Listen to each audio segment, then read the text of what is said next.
26/11 मुंबई दहशतवादी हल्ल्यानंतर देशातील किनारी सुरक्षेबाबत विविध उपाययोजना करण्यात आल्या असल्या तरी माहिती देवाणघेवाणीतील विलंब, विविध सुरक्षा यंत्रणांमधील समन्वयाचा अभाव आणि किनारी भागातील अपुरी देखरेख या समस्या अद्याप कायम असल्याचा दावा करत नागरिक सोशल फाउंडेशनने केंद्र व राज्य सरकारकडे युनिफाईड कोस्टल सिक्युरिटी ऍक्ट लागू करण्याची मागणी केली आहे, अशी माहिती नागरिक सोशल फाउंडेशनचे ॲडव्होकेट रोहन कानेटकर यांनी पत्रकार परिषदेत दिली.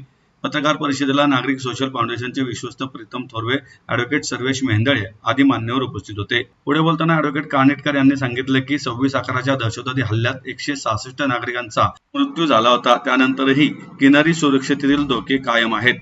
दुसरीकडे विकसित होत असलेल्या वधावन बंदर प्रकल्पामुळे महाराष्ट्राचे सामरिक आणि आर्थिक महत्त्व मोठ्या प्रमाणात वाढणार आहे. वडवण बंदर कार्यान्वित झाल्यानंतर आंतरराष्ट्रीय मालवाहतूक, कंटेनर वाहतूक, सागरी व्यापार आणि किनारी आर्थिक क्रियाकलापांमध्ये मोठी वाढ अपेक्षित असल्याने सुरक्षा व्यवस्थाही अधिक सक्षम करणे आवश्यक असल्याचे त्यांनी नमूद केले. अमेरिका, सिंगापूर आणि इस्रायल सारख्या देशांनी आधुनिक मेरीटाईम इंटेलिजन्स व कोस्टल सर्व्हेलन्स प्रणालीच्या माध्यमातून किनारी सुरक्षा मजबूत केली आहे. तसेच गुजरात, केरळ आणि तामिळनाडू या राज्यांनीही विविध यशस्वी किनारी सुरक्षा उपक्रम राबवले आहेत.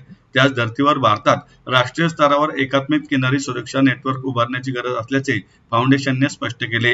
केंद्र शासनाकडे करण्यात आलेल्या मागण्यांमध्ये युनिफाईड कोस्टल सिक्युरिटी ऍक्ट लागू करून भारतीय नौदल, तटरक्षक दल, मरीन पोलीस, सीमा शुल्क विभाग आणि बंदर प्राधिकरण यांच्यात एकात्मिक कायदेशीर चौकट निर्माण करणे, सर्व मासेमारी नौकांसाठी GPS, AIS आणि आधार संलग्न बायोमेट्रिक नोंदणी बंधनकारक करणे, तसेच संवेदनशील किनारी भागांना हाय सिक्युरिटी कोस्टल झोन घोषित करून सागरी गुन्ह्यांसाठी कठोर शिक्षा आणि विशेष जलदगती न्यायालयांची स्थापना करणे यांचा समावेश आहे.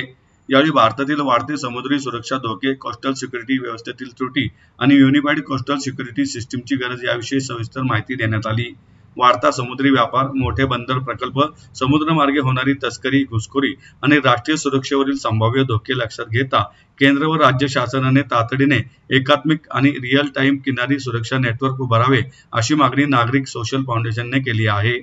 आपला प्रमुख विषय आहे कोस्टल सिक्युरिटी. भारतासाठी एक युनिफाईड कोस्टल सिक्युरिटी बनवण्यात यावी आणि त्यासाठी आपण काही 26/11चा हमला असेल किंवा वारंवार होणारे अंमली पदार्थांची तस्करी असेल, ह्युमन ट्रॅफिकिंग असेल, या अनुषंगाने आपण काही मागण्या केल्या आहेत. तर राज्य सरकारकडे आपण अशा मागण्या केल्या आहेत की गुजरातचं तांत्रिक निगराणी प्रणाली असेल, केरळमध्ये उपक्रम राबवला जातो जसं की फिशरमॅन इंटेलिजन्स मॉडेल आहे, ज्यामध्ये तिथल्याच मच्छीमारांना घेऊन चांगली प्रणाली राबवली जाते. तशा गोष्टी अजून विकसित करण्यात याव्या. तसेच वधवान बंदर, JNPT सारख्या होणाऱ्या मोठ्या बंदरांवरती जास्तीत जास्त हाय सिक्युरिटी झोन तयार करून जास्तीत जास्त प्रणाली वापरून चांगलं सिक्युरिटी मेजर देण्यात यावं. त्या अनुषंगाने केंद्र सरकारकडे सुद्धा आपण काही मागण्या केल्या आहेत की युनिफाईड कोस्टल सिक्युरिटी ऍक्ट हा तातडीनं तयार करण्यात येऊन त्याची अंमलबजावणी सुद्धा करण्यात यावी. सर्व फिशिंग बोट्स असतील, GPS ट्रॅकिंग सिस्टीम असतील, त्यांना AI डिव्हाइस असतील, आधार लिंकिंग असेल, या सर्व प्रणाली बंधनकारक करण्यात याव्या.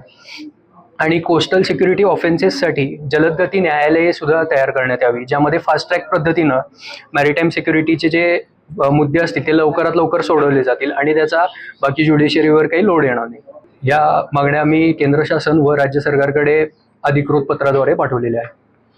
त्यांची वेळ मागितलेली आहे. त्यावरती जर प्रेझेंटेशन करता आलं तर आम्ही अजून चांगला रिसर्च करून त्यांच्यासमोर हे सर्व गोष्टी आणि बाबी मांडू.